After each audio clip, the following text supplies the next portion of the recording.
કાલની ટેસ્ટમાં પણ ખૂબ સારા દેખાવ બાદ હવે આગળ વધીએ છીએ પ્રશ્ન નંબર 11।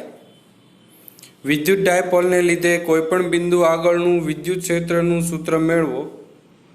મોસ્ટ આઈએમપી પ્રશ્ન છે મિત્રો, થોડું ડેરિવેશન અઘરું છે પણ સમજી લેશો અને 2 વાર લખી નાખશો એટલે આવડી જશે। સૌપ્રથમ પ્રશ્નને આપણે સમજીએ તો અહીં જે વાત કરેલી છે એ વિદ્યુત ડાયપોલની છે અને કોઈપણ બિંદુએ તેનું વિદ્યુત સ્થિતિમાનનું સૂત્ર તારવવાનું છે। અગાઉ આપણે પ્રથમ ચેપ્ટરની અંદર વિદ્યુત ડાયપોલ માટે કોઈપણ બિંદુએ વિદ્યુત ક્ષેત્રનું સૂત્ર તારવી ગયા છીએ। એમાં આપણે 2 સૂત્રો જોયા હતા, અક્ષ ઉપર અને વિષુવ રેખા પરના બિંદુએ વિદ્યુત ક્ષેત્રનું સૂત્ર, પરંતુ અહીં વિદ્યુત ક્ષેત્ર નથી મિત્રો, ખાસ ધ્યાન રાખજો। અહીં વિદ્યુત સ્થિતિમાનનું સૂત્ર તારવવાનું છે। આમાં આપણે અક્ષ અને વિષુવ રેખા માટે અલગ અલગ સૂત્ર તારવવાના થતા નથી, એક જ સૂત્ર તારવીશું। એવું બિંદુ પસંદ કરીશું કે જે અક્ષ પર પણ નહીં હોય કે વિષુવ રેખા પર પણ નહીં હોય, થીટા જેટલા ખૂણે આવેલું એક બિંદુ પસંદ કરીશું। પછી થીટાની અલગ અલગ કિંમતો મૂકી અને અક્ષ અને વિષુવ રેખા માટે વિદ્યુત સ્થિતિમાનનું સૂત્ર મેળવી લેશું। આ કન્સેપ્ટ છે આપણો આ પ્રશ્નનો। તો સૌથી પહેલાં આકૃતિ જોઈએ। આકૃતિમાં દર્શાવેલું છે કે અહીં એક ડાયપોલ છે અને એ જે ડાયપોલ છે એની ડાયપોલ મોમેન્ટ આકૃતિ મિત્રો ધ્યાનથી સમજી લ્યો। પહેલાં આકૃતિ સમજી લેશો એટલે પ્રશ્નમાં કાંઈ અઘરું નથી। આકૃતિમાં આપણે જોઈએ છીએ કે આ એક ડાયપોલ છે, ડાયપોલની ડાયપોલ મોમેન્ટ P વડે દર્શાવેલી છે, બંને વચ્ચેનું અંતર 2a જેટલું છે। ડાયપોલ મોમેન્ટની દિશા તમે જોઈ શકો છો -q થી +q તરફની દિશામાં દર્શાવેલી છે। આમ એક અહીં ડાયપોલ દર્શાવેલી છે। મિત્રો આકૃતિમાં થોડું અધૂરું છે, જે ડેરિવેશનમાં લખેલું છે પરંતુ આકૃતિમાં દર્શાવેલું નથી, તો હું એ વસ્તુ પૂર્ણ કરું છું। અહીં હું +q માંથી લંબ દોરું છું, તેને qn કહું છું। ડાયપોલના કેન્દ્રને O વડે દર્શાવું છું। અહીં ખૂણો કાટખૂણો બને છે। તો આ રીતે જે છે એ આપણે કહી શકીએ છીએ qn લંબ OP। આપણે P બિંદુએ વિદ્યુત સ્થિતિમાનનું સૂત્ર તારવવાનું છે। તેના માટે આપણે સૌપ્રથમ +q વિદ્યુત ભારને લીધે P બિંદુએ વિદ્યુત સ્થિતિમાનનું સૂત્ર તારવીશું, +q ના લીધે P બિંદુએ, અને ત્યારબાદ -q ના લીધે P બિંદુએ વિદ્યુત સ્થિતિમાનનું સૂત્ર તારવીશું। બંને વિદ્યુત સ્થિતિમાનનો સરવાળો કરીશું, સાદુરૂપ આપીશું અને જવાબ સુધી પહોંચીશું। તો આ છે આપણી આકૃતિ। બીજું એ જોઈ શકાય છે કે આકૃતિમાં +q બિંદુથી P બિંદુ સુધીનું અંતર r1 છે, -q થી P બિંદુ સુધીનું અંતર r2 છે, કેન્દ્રથી P બિંદુ સુધીનું અંતર r છે। દરેક અંતરો અલગ અલગ છે। r1 અંતર નાનું છે, r અંતર એના કરતાં મોટું છે અને r2 અંતર એના કરતાં પણ મોટું છે। જો આપણે +q માંથી લંબ દોરીએ તો હું જે હાઇલાઇટ કરું છું એટલું અંતર એ મિત્રો r - r1 જેટલું કહી શકાય। આ અંતરને હું r - r1 કહી શકું, કારણ કે r માંથી r1 માઇનસ કરો એટલું એ અંતર થશે।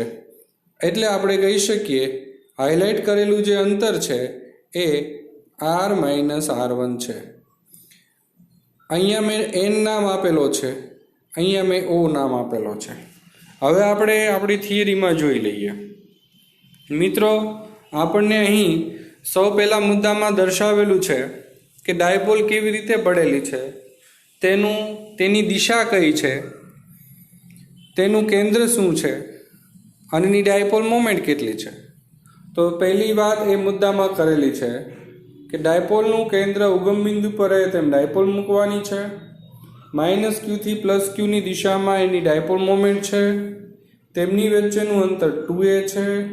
ડાયપોલ મોમેન્ટ 2aq જેટલી છે અને દિશા -q થી +q તરફની છે. એટલે કે ડાયપોલની બધી વાત. ત્યાર પછી આપણે કયા બિંદુએ વિદ્યુત સ્થિતિમાનનું સૂત્ર તારવવું છે? બીજો પોઈન્ટ કે ડાયપોલના કેન્દ્રથી r અંતરે p બિંદુએ +q અને -qના કારણે r1 અને r2 અંતરે જે +q અને -q વિદ્યુત ભારો આવેલા છે તેના લીધે આપણે p બિંદુએ વિદ્યુત સ્થિતિમાનનું સૂત્ર તારવવું છે. સૌ પહેલાં +q ના લીધે જો સૂત્ર લખીએ તો એ સૂત્ર આપણે આ v1 kq1/r1 લખી શકીએ. કારણ કે જોઈ શકાય છે કે +q થી p સુધીનું અંતર r1 છે, વિદ્યુતભાર +q છે. બિંદુવત વિદ્યુતભારના કારણે વિદ્યુત સ્થિતિમાનનું સૂત્ર kq/r છે. એટલે એના આધારે kq/r1 આપણે લખી શકીએ. સેમ એવી રીતે માઇનસ વિદ્યુતભાર માટે માઇનસ સ્થિતિમાન મળે. એટલે નીચે તમે જોઈ શકો છો v2 -kq/r2 કારણ કે ઋણ વિદ્યુતભારથી એનું અંતર એ r2 છે, જે આપણે આકૃતિમાં જોઈ શકીએ છીએ. મિત્રો, અહીં જે વાત થઈ એ એના કન્સેપ્ટની. હવે આપણે ટોટલ સ્થિતિમાન શોધવું છે. બંને વિદ્યુતભારના લીધે ટોટલ સ્થિતિમાન શોધવું છે. એટલે બંને વિદ્યુત સ્થિતિમાનનો આપણે સરવાળો કરવો પડે. ખાસ ધ્યાન રાખજો મિત્રો, વિદ્યુત સ્થિતિમાન અદિશ રાશિ છે. સરવાળો અદિશની રીતે થશે. એટલે v v1 + v2 કરશું તો અદિશની રીતે કરવાનું થશે. એટલે એ જ આપણને અહીંયા દર્શાવેલું છે. સંપાતપણાના સિદ્ધાંત પ્રમાણે v v1 + v2 બંનેની કિંમત મૂકી દેવામાં આવે, સાદરૂપ આપવામાં આવે એટલે આપણને સમીકરણ નંબર 1 એ આપણને મળી જાય છે. v kq 1/r1 - 1/r2. અહીંયા સુધીનું તો બધું ઇઝીલી સમજી શકાય એવું છે. હવે જે આવે છે થોડું ડેરિવેશન છે, ગણિતનો એમાં થોડો ઉપયોગ આવે છે. થોડું ધ્યાન રાખજો મિત્રો. ઘણી વસ્તુ એવી છે કે આમાં લખેલી છે પણ આકૃતિની અંદર દર્શાવેલી નથી. એટલા માટે બની શકે કે થિયરી તમને અઘરી લાગી શકે, પણ હું દરેક વસ્તુ આકૃતિમાં દર્શાવવાનો પ્રયત્ન કરીશ. સૌ પહેલાં જ લખેલું છે અહીં મિત્રો qn લંબ OP. મિત્રો, qn લંબ OP આકૃતિમાં qn એ તો મેં n દર્શાવેલો, હકીકતમાં આપણી આકૃતિમાં n દર્શાવેલો જ નહોતો.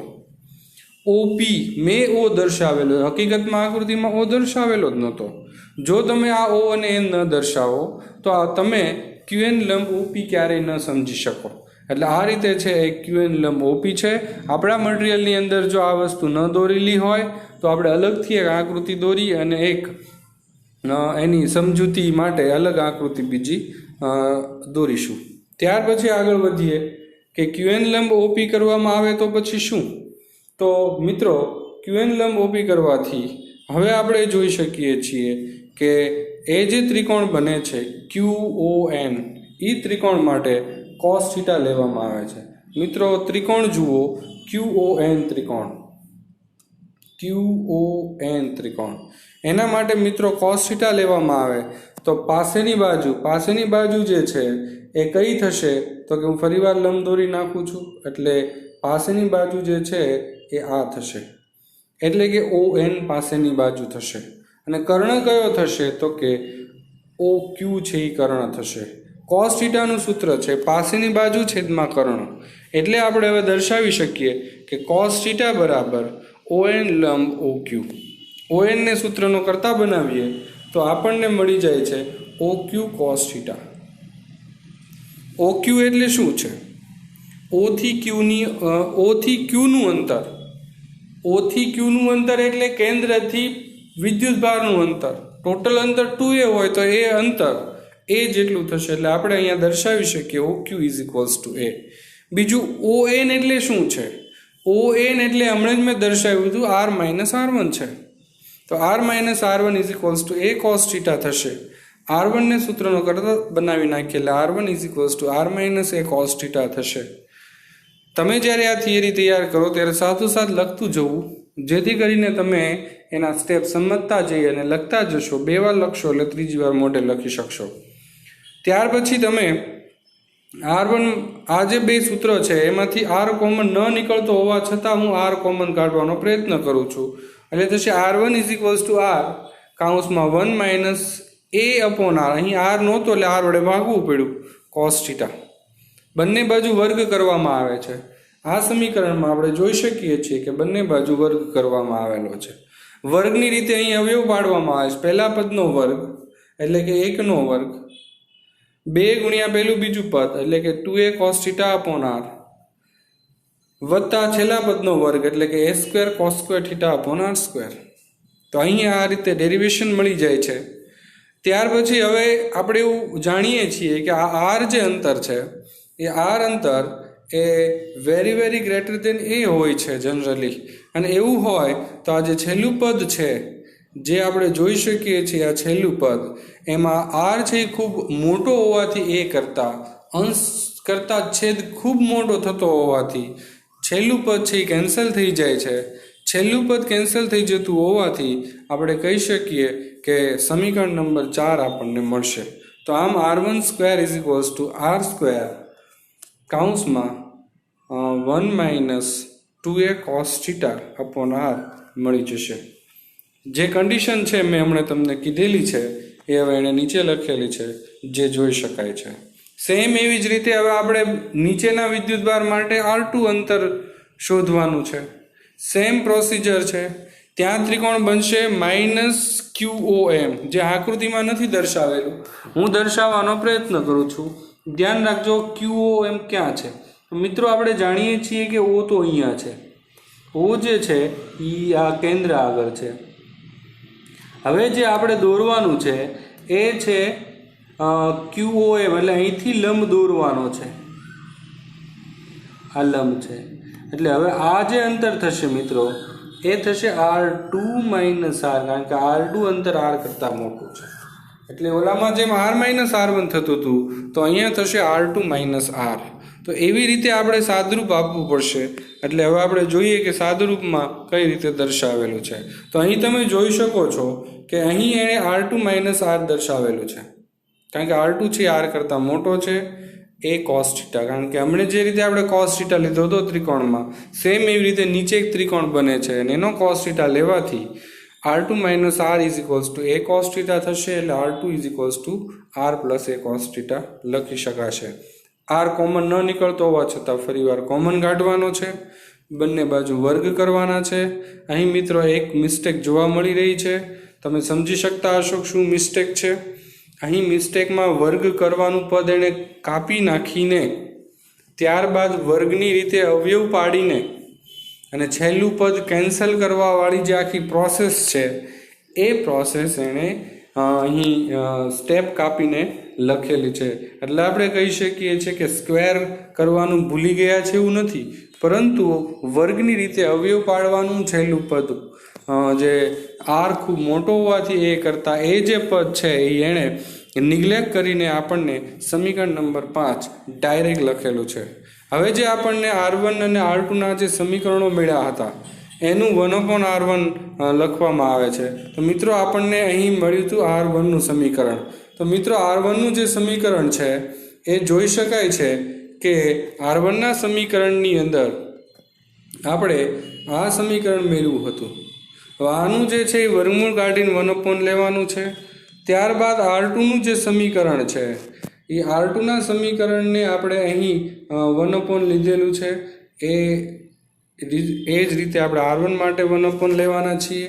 એટલે સમીકરણ નંબર 6 આપણને મળી જશે. ત્યાર પછી હવે આપણે આ બંને કિંમત 1/R1 અને 1/R2ની જે કિંમત છે એ આપણે જે આપણું સમીકરણ નંબર 1માં એ પદ હતું R1 અને 1/R1 અને 1/R2 વાળું, એમાં એ કિંમત છે આપણે સબસ્ટિટ્યૂટ કરવાની છે 1/R1ની અને 1/R2ની. તો એ કિંમતો હવે આપણે મૂકીએ છીએ એટલે આપણને સમીકરણ નંબર 1માં 6 અને 7ની કિંમત મૂકતા હું જે હાઇલાઇટ કરું છું એ સમીકરણ આપણને મળી જાય છે. ત્યાર પછી એના કાઉન્સ છોડ નાખીએ એટલે એક કેન્સલ થઈ જશે. KQ upon R 2a cos theta આપણને મળશે. મિત્રો આપણે જાણીએ છીએ કે 2AQ એટલે થાય છે P એટલે KP cos theta upon R square. Generally બધા સૂત્રો આ રીતે જ યાદ રાખતા હોય છે કે ડાયપોલ માટે સ્થિતિમાનનું સૂત્ર જે છે એ છે V is equals to KP cos theta upon R square. આ રીતે જનરલી સૂત્ર યાદ રાખવામાં આવે છે.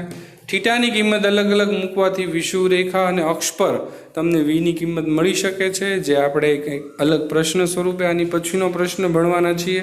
ત્યારે આપણે આ સૂત્ર ડાયરેક્ટ લખીશું V is equals to KP cos theta upon R square. પરંતુ આપણે આ સૂત્રને સદિશના ફોર્મમાં લખવું હોય તો કે સદિશ પી તમે જોઈ શકો છો મિત્રો, એને સદિશના ફોર્મમાં લખેલું કે સદિશ P dot R cap upon R square. તો આ રીતે આપણને વી મળી જાય છે. અને હજી આગળ સાદરૂપ આપીએ તો કેની જગ્યાએ 1/4πε0 મૂકીએ તો આ પદ મળશે. અને પછી છેલ્લે લખે છે KP cos theta upon R square. તો આમ આપણને વિદ્યુત સ્થિતિમાનનું જે સૂત્ર છે એ આ રીતના ફોર્મમાં મળી જાય છે. અહીંયા સુધી લખો તો એ તમને માર્ક્સ પૂરા મળી જતા હોય છે. જો સદિશના ફોર્મમાં લખવું હોય તો આ રીતે પણ લખી શકાય છે 1/4πε0 સદિશ P dot R cap R સદિશ અપોન આર ક્યુબ. કારણ કે આર કેપ એટલે સદિશ આર અપોન આર થાય છે. ઉપર સદિશ આર ને નીચે આર સ્ક્વેર આરને તમે મલ્ટીપ્લાય કરશો એટલે આર ક્યુબ તમને મળી જવાનો છે. પરંતુ આના ઉપરથી એવું ક્યારેય નહીં કહીએ કે વી જે છે એ પ્રપોઝનલ ટુ 1/r ક્યુબ છે, કારણ કે ઉપરના આર સાથે એક આર કેન્સલ થઈ જાય છે. એટલે આપણે એવું કહી શકશું કે ડાયપોલ માટે વી ચલે છે 1/r સ્ક્વેર જ થશે, કારણ કે સૂત્ર છે KP cos theta upon R square. તો આમ આપણને ડાયપોલ માટે વિદ્યુત સ્થિતિમાનનું સૂત્ર છે એ મળી જાય છે.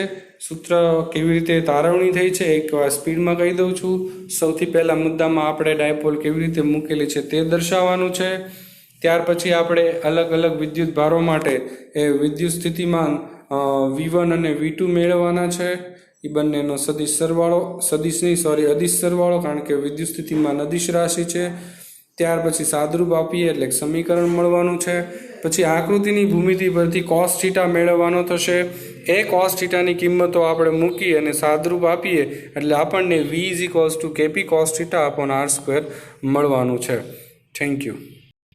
પ્રશ્ન નંબર 12માં વિદ્યુત ડાયપોલને કારણે ઉદ્ભવતા વિદ્યુત સ્થિતિમાનનું સૂત્ર સૌપ્રથમ લખશું. હમણાં જ આપણે જે જોયું હતું એ પ્રમાણે સૂત્ર લખવાના છીએ. V is equals to KP cos theta upon R square. આ સૂત્ર મિત્રો લખીશું જેથી કરીને કિસ્સાઓ ઇઝીલી આપણે તારવી શકીએ. અને ત્યારબાદ નોંધપાત્ર મુદ્દાઓ અને ખાસ કિસ્સાઓ ચર્ચવાના છે. પૂછાય એવો પ્રશ્ન છે મિત્રો, ખાસ ધ્યાનથી જોજો. હવે એમાંનો પહેલો નોંધપાત્ર મુદ્દો જોઈએ તો આપણે એવું કહી શકીએ છીએ કે વિદ્યુત ડાયપોલના કારણે જે સ્થિતિમાન મળે છે માત્ર અંતર પર આધાર રાખતું નથી. જો સૂત્રમાં ખાલી આર નથી, થીટા પણ છે, બરોબર. એટલે કે આર અને પી વચ્ચેના ખૂણા પર પણ આધારિત છે. આ પહેલો નોંધપાત્ર મુદ્દો. માત્ર ને માત્ર આર ઉપર વિદ્યુત સ્થિતિમાન ડિપેન્ડન્ટ નથી ડાયપોલનું, પરંતુ ડાયપોલનું સ્થિતિમાન આર અને પી વચ્ચેના ખૂણા પર પણ આધાર રાખે છે. સૂત્ર છે કેપી કોસ થીટા, એમાં થીટા અને આર અપોન આર સ્ક્વેરમાં આર પણ આવે છે. ત્યાર પછી કહીએ કે ડાયપોલનું સ્થિતિમાન અંતર સાથે કેવી રીતે ચલે છે, તો કે 1/r સ્ક્વેર પ્રમાણે ઘટે છે. જ્યારે બિંદુઓ માટે કે ક્યુ અપોન આર સૂત્ર હતું એટલે આપણે એવું કીધું હતું વી ચલે છે 1/r, તો અહીંયા કહેવું પડે સ્થિતિમાન માટે વી ચલે છે 1/r સ્ક્વેર.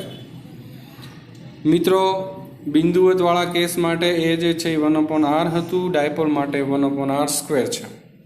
ત્યાર પછી આગળ વધીએ હજી તો આપણે એના જો ગ્રાફ સાથે સમજીએ તો બિંદુવત માટે 1/r છે, જ્યારે ડાયપોલ માટે 1/r સ્ક્વેર પ્રમાણે ઘટે છે. એટલે 1/r સ્ક્વેર પ્રમાણે ઘટતું હોય તો એનો ગ્રાફ છે એ ડાયપોલ માટે વધુ શાર્પ આવશે. તમે આ એનો ગ્રાફ છે એ જોઈ શકો છો, ખૂબ શાર્પ છે, એકદમ ઘટી જાય છે, જ્યારે બિંદુવત માટે ધીમે ધીમે ઘટે છે. એટલે આપણે એવું કહી શકીએ કે બિંદુવત વિદ્યુતભાર માટે 1/r પ્રમાણે અને ડાયપોલ માટે સ્થિતિમાન 1/r સ્ક્વેર પ્રમાણે ચલે છે. હવે એના કિસ્સાઓ જોઈએ તો કિસ્સાઓમાં મુખ્યત્વે બે કિસ્સાઓ છે, એક અક્ષ માટે અને એક વિષુવ રેખા માટે. અક્ષ માટે બે ખૂણાની વાત આવે, થીટા બરાબર 0 અને થીટા બરાબર 180. જો થીટા બરાબર 0 કે 180 મૂકીએ તો થીટાની કિંમત 0 એટલે cos 0 1 થાય. જો થીટાની કિંમત 180 મૂકીએ તો cos 180 ની કિંમત -1 થાય. એટલે કે એક કેસમાં 1 અને એક કેસમાં -1 મળે છે. એટલે સૂત્ર છે kp cos theta upon r square. એમાં cos theta ની કિંમત 1 છે એટલે kp upon r square આપણને સૂત્ર છે એ મળી જાય છે. 0 હોય તો plus KP upon R square ને પાઈ હોય તો minus KP upon R square. પરીક્ષામાં એમસીક્યુમાં એવી રીતે પૂછાઈ શકે કે ડાયપોલની અક્ષ પર વિદ્યુત સ્થિતિમાન કેટલું, તો અક્ષ પર plus or minus KP upon R square થાય. તમને એમ પણ પૂછવામાં આવે કે ડાયપોલની અક્ષ પર થીટા બરાબર 0 પાસે વિદ્યુત સ્થિતિમાન કેટલું, તો એમાં plus KP upon R square આવશે. જો એમ પૂછવામાં આવે કે ડાયપોલની અક્ષ પર થીટા બરાબર પાઈ પાસે વિદ્યુત સ્થિતિમાન કેટલું, તો minus KP upon R square આવશે. ત્યાર પછી વિષુવ રેખા પરના બિંદુ, તો વિષુવ રેખા એટલે થીટા બરાબર π/2. થીટા બરાબર π/2 એટલે cos π/2 ની કિંમત 0 થશે. cos π/2 0 એટલે v = 0. મિત્રો આ દરેક કેસ એક જ સૂત્ર યાદ રાખવાથી આપણે સાબિત કરી શકીએ છીએ, અને એ સૂત્ર છે v = kp cos theta upon r square. તમે જ્યારે ડાયપોલ માટે સ્થિતિમાનનું સૂત્ર ભણતા હો ત્યારે બિંદુવત વિદ્યુત ભારના વિદ્યુત સ્થિતિમાનના સૂત્ર સાથે એની સરખામણી કરતી રહેવી જોઈએ, તો જ તમને ખબર પડે કે તમે કોનું સ્થિતિમાન ભણ્યા છો. નહીંતર થશે એવું કે ચેપ્ટર પૂરું થઈ જશે પછી તમને એ જ નહીં ખબર પડે કે વિદ્યુત સ્થિતિમાનના સૂત્રો તો ઘણા બધા આવ્યા, પણ કયા દાખલામાં કયું સૂત્ર વાપરવું એ ખબર પડતી નથી. તો મિત્રો યાદ રાખજો, બિંદુવત વિદ્યુત ભાર હોય તો kq upon r square, અને જો ડાયપોલ હોય તો kp cos theta upon r square. તો kq upon r હોય v = kq upon r બિંદુવત માટે, તો v proportional to 1 upon r થયું. અને ડાયપોલ માટે kp cos theta upon r square, તો v proportional to 1 upon r square થાય છે. Thank you. હમણાં જે આપણે થિયરી 11 ને થિયરી 12 જોઈ તેના આધારિત ગુજકેટમાં પૂછાયેલો એક આ એમસીક્યુ છે. પ્રશ્ન વાંચું છું મિત્રો, ખાસ ધ્યાન રાખજો એટલે તમને ખ્યાલ આવે કે આપણે જે ભણ્યા છીએ એમસીક્યુના સ્વરૂપમાં કેવી રીતે પૂછાઈ શકે છે. તો પ્રશ્ન વાંચું છું, વિદ્યુત ડાયપોલની અક્ષ પરના અને વિષુવ રેખા પરના કોઈ પણ બિંદુ પાસે, એટલે પહેલાં આપણે એ જોવાનું કયો કેસ છે, બિંદુવત વિદ્યુત ભારનો કે વિદ્યુત ડાયપોલનો. તો અહીં વાત છે વિદ્યુત ડાયપોલની. વિદ્યુત ડાયપોલ માટે છે, હવે આપણે એ જોવાનું વિદ્યુત ક્ષેત્ર છે કે વિદ્યુત સ્થિતિમાન. તો મિત્રો બધા ઓપ્શનમાં વી દેખાય છે એટલે વિદ્યુત સ્થિતિમાનની વાત છે. એટલે અહીં જે કેસ થયો એ વિદ્યુત ડાયપોલના વિદ્યુત સ્થિતિમાનનો કેસ થયો. પછી એમાં બે ઓપ્શન વિચારવાના કે અક્ષ પર છે કે વિષુવ રેખા પર. અહીં મિત્રો બંને માટે એક સાથે પૂછેલું છે. આપણે જાણીએ છીએ કે વિદ્યુત ડાયપોલ માટે વિદ્યુત સ્થિતિમાનનું સૂત્ર છે v = kp cos theta upon r square. હવે અક્ષ પર થીટા કેટલો હોય તો કે 0 અથવા તો પાઈ. જો 0 મૂકો તો kp upon r square મળશે, v ની કિંમત 0 નહીં મળે. અને જો પાઈ મૂકશો તો cos પાઈ -1 થશે તો -kp upon r square થશે, એટલે કે v ની કિંમત 0 નહીં મળે. એટલે આપણે એવું કહી શકીએ કે અક્ષ પર v ની કિંમત 0 થતી નથી. એવા બે ઓપ્શન છે, એક ઓપ્શન એ છે અને એક ઓપ્શન છે ડી. આ બેમાંથી એક આપણો આન્સર છે. હવે આપણે વિચારવાનું વિષુવ રેખા પર. તો વિષુવ રેખા પર થીટા π/2 હોય, cos π/2 0 હોય એટલે v ની કિંમત 0 થાય. હવે v ની કિંમત 0 થતી હોય એવું ઓપ્શન એ અને ડી માંથી કયું છે, તો કે વિષુવ રેખા પર v = 0, ડી ઓપ્શન છે. એટલે આપણે સ્પષ્ટપણે કહી શકીએ કે આપણો જે જવાબ છે એ અક્ષ પર v ≠ 0 અને વિષુવ રેખા પર v = 0 થશે. મિત્રો આ રીતે આ એમસીક્યુ સોલ્વ કરવાનો છે. જો તમે એમને ખાલી વાંચતા રહેશો તો તમે નીચે એનું ડેરિવેશન જોઈ શકો છો. કંઈ પણ વસ્તુ તમે નહીં સમજી શકો, એણે જે ડેરિવેશન આપ્યું છે એમાં કાંઈ જ વસ્તુ સમજાશે નહીં. આપણે આ રીતે દરેક એમસીક્યુ સોલ્વ કરવાનો પ્રયત્ન કરવાનો છે. Thank you. ત્યાર પછીનો એક એમસીક્યુ જોઈએ જે આપણે હમણાં થિયરી ભણ્યા હતા એના આધારિત. એમસીક્યુમાં દર્શાવેલું છે કે એક ડાયપોલની ડાયપોલ મોમેન્ટ 4×10⁻⁹ કુલમ મીટર છે. ડાયપોલની અક્ષ સાથે 60 ડિગ્રીનો ખૂણો બનાવતી દિશામાં 0.2 મીટર દૂર આવેલા બિંદુએ સ્થિતિમાન શોધવું છે. મિત્રો, અહીં આપણને ડાયપોલ મોમેન્ટ પી આપેલી છે 4×10⁻⁹ કુલમ ઇન્ટુ મીટર, એટલે કે પી આપેલો છે, થીટા આપેલો છે, આર આપેલો છે. ડાયપોલનો કેસ છે, વિદ્યુત સ્થિતિમાન શોધવાનું છે, KP cos theta upon R square સૂત્ર વાપરવું પડે. કેની કિંમત આપણે જાણતા હોઈએ છીએ, 9×10⁹ હોય છે. પી રકમમાં આપેલો 4×10⁻⁹, થીટા કોસ 60, આર એટલે 0.2 સાદરૂપ આપવાથી આપણને 450 વોલ્ટ જવાબ મળી જશે. તો આ રીતના MCQ આપણને જનરલી પૂછાતા હોય છે. Thank you.